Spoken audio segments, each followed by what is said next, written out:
I'm Russell Sturgis. I'm the founder and principal of EAP Mentor.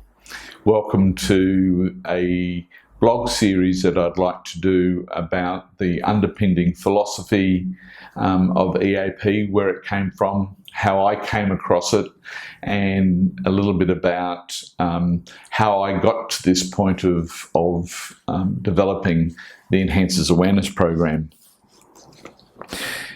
The roots for all of this work began in 1987. Now, there were a whole lot of things before then, but in terms of things really being put into motion, in August 1987, I had a series of dreams which came shortly after the passing of my father in the July.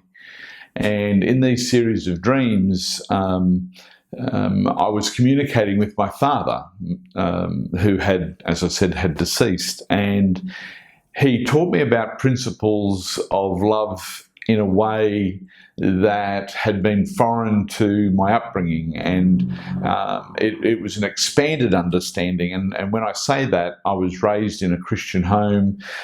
Scripture reading was a really important part of our reality, and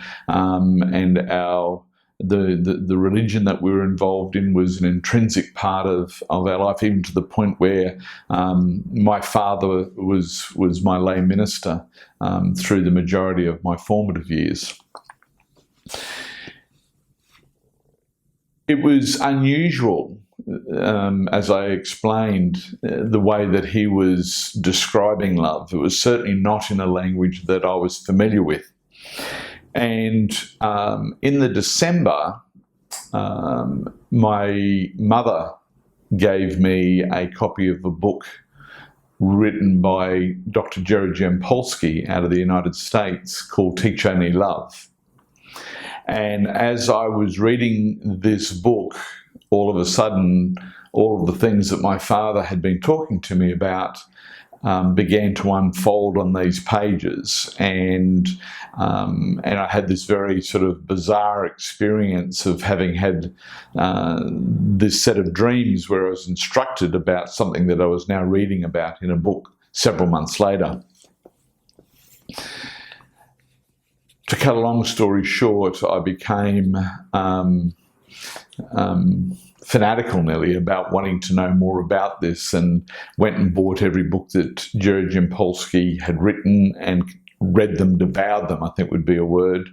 As Providence would have it, at that point, the Relaxation Centre in Brisbane had sponsored him, I believe, that he turned up there to do some talks and to run a workshop, and as you can imagine, I registered for that and attended those meetings that he was key to. And during the process of the weekend workshop, had an opportunity to talk to him, and he sort of indicated that if I really wanted to immerse myself more in this work, that I could go to his centre in Tiburon, as it was then in California, and go to the centre and have training and gain more practical understanding of being able to use these tools in a situation where I could work with people. I had the opportunity, and once again, at this particular point, I had a young family, I had a mortgage. The chances of me being able to get to the States, and we're talking here sort of late 80s, seemed incredibly sort of remote for me. And once again, Providence stepped in, and a letter turns up, and it was a letter of congratulations saying that we had won a muffins competition, which my wife had entered, and we had won a trip to the United States, all expenses paid. So the opportunity was then presented for me to go and to study with Jerry Jampolsky. I continued to do work. I did work with Jerry. I did studies with a lady in Washington, D.C. by the name of Susan Trout. And having got the foundation in place, came back and in my hometown of Dalby, then proceeded to set up a centre for attitudinal studies, which basically was an opportunity for people in the town in which I lived to come together to adopt an approach to living that was about replacing fear with love, and it was about love-centred living. And I continued to run that program until I left Dalby in 2000. The interesting thing is that all through this time I had been lecturing in natural therapies, particularly in a technique of osteopathic massage that emerged out of Australia, and it had given me opportunities to lecture all throughout America, New Zealand, Australia. And I took these principles of attitudinal healing, and with the background that I had had in being raised with an understanding of the teachings, particularly from the New Testament, among other things, I saw this link between these principles of what Jerry referred to as attitudinal healing, which was I think he called it a course for dummies for A Course in Miracles. And so attitudinal healing was very much a very simple but really richly and profoundly effective approach to applying the Course in Miracles in a very practical and in a way that became very easily integrated, just beyond a series of beliefs, but something that you had become part of your life. I began to see a really lovely synergy between that and a lot of the teachings in the Sermon on the Mount, in particular the Beatitudes. And during the course of the 90s, I developed an addition to the training that I was giving to people, which was hands-on.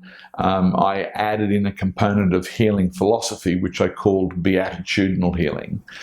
And so this became an intrinsic part of a holistic approach that I was using to teaching people about how to be aware health professionals. And it's just kind of funny, just a few days ago I received an email from a woman who had studied with me in 2001. So we're talking nearly 20 years ago. And she had said that she says, I don't know if you remember me, but I was the American lady who had done all of your training during the early 2000s. And she goes on talking, and then she says, in the last part of her message, she says, I still remember your class on the Sermon on the Mount. And of course, that was the Beatitudes and the Beatitudinal Healing. It changed me spiritually, which I am grateful for. And I've run into many of my students over the years who have reiterated the same thing. And the impact that it was having on people at that time was such that it really had me continue to want to gain a deeper understanding. And there was a point where I was inspired to write a book about it. And to do that, I decided to go and live in Italy. And once again, Providence stepped in there, and an accommodation situation arose that was affordable, that was long-term, in a village in southern Italy between Rome and Naples, that gave me this wonderful opportunity to concentrate on researching and writing this book. In the process of researching this book, and ultimately I was wanting to write about the Beatitudes and the Beatitudes as a healing formula and as a healing philosophy, I came across in my research a group of Gnostic Christians that lived in southern France and eventually settled in northern Italy between the 11th and 14th centuries. 12th and 14th centuries, who were called the Cathar. They were Gnostic Christians who were deemed to be heretics, and in fact, they disappeared off the face of the earth because of the ethnic cleansing that went on by the Catholic Church. They started the Albigensian Crusade in 1209 that went through to 1229, and that effectively got rid of most of the Cathar out of southern France, not completely, and then between 1229 and basically up to 100 years later, they eventually eliminated the Cathars throughout Europe, and the last stronghold was in the region of Milan, and I believe that the last of the Cathars sort of were executed or eliminated somewhere around about between 1340 and 1350. So, but what was really unique about these people was that they didn't subscribe to much of the New Testament as being authentic in their mind. And they had a particular penchant for the Sermon on the Mount. And based on my ongoing studies, they also had a very, very deep understanding of the Beatitudes. And so as a result of having come across that, my research then took me down that road, and I then proceeded to write a very detailed account from what I gleaned from what they had delivered in terms of information around this, which was primarily a set of images, basically portable stained glass windows, if you want to call it that, portrayed these Beatitudes and gave a whole new depth of understanding and meaning to them. I spent 3 years then from 2007, 2008, 2009 continuing to research and write the book. I lived in Italy for 10 months, came back to Australia, and then spent another 2 years researching and writing and developing a deeply profound understanding of this work. And from there, I went on to really see that there was a transformative journey that was being formulated in this work that had been put together by the Cathar. And so through a process of eliminating both medieval and Christian language, I was able to piece together a transformative journey that later became known as the Enhancers Awareness Program. Originally it took on the name of Beatitudinal Healing Coaching, and because it really reflected where I had come from with this work. And in 2010, so 10 years ago, we basically started the Enhancers Awareness Program, which continues on to this day. So in the written blog there, you're going to get to read a little bit about the origins of this work and where it comes from. What I want to do over the next 8 months is to share with you the core fundamental philosophy of these 8 statements, and I'm going to be looking at each one of them month by month, in an attempt to give you a deeper appreciation of the transformative journey and how the Enhancers Awareness Program has been inspired by this particular series of 8 statements, and for a very good reason. For many, many years, I haven't actively promoted where this work came from, but feel the necessity to come out of the closet, so as to speak, around this a little bit, with the understanding that as much as it has a Christian foundation, it was Gnostic Christians who, as I said, had been exterminated effectively by the church, who gave it the understanding that certainly led to me seeing this parallel between what I had gleaned about understanding these statements and what the Cathar had. And then I went through a process then, after having written my first book, Metanoia, of being able to create and distill out of the Christian language and this medieval language a formula that has modern relevancy, that doesn't promote Christianity, but at the same time is active in being able to encourage and promote more spiritual awareness, more better alignment with spiritual values, and by that we're talking about kindness, we're talking about empathy and compassion, and helping people to live lives that are centered on peace and stillness, and as I said before, and on kindness.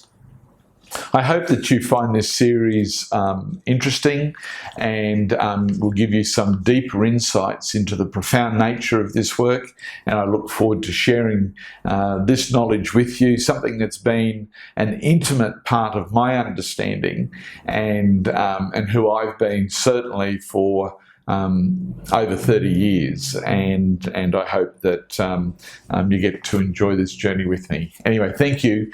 The other thing that I do want to take this opportunity to mention is that in October 2020 this year, I have a book that goes into a lot more detail around all of this coming onto the market, being published by Inner Traditions. It will be available through Amazon, and you'll be able to purchase it online, both as a hard copy as well as a ebook, and it's called The Spiritual Roots of the Tarot. And I know that kind of sounds a little bit out there, but as we go along, you'll get to have an appreciation of what it is that I'm talking about, and in fact how it has a relationship with the tarot, but not the tarot as you know it, and there'll be more about that as we go along. Anyway, thank you so much, and I'll speak to you again soon. Bye.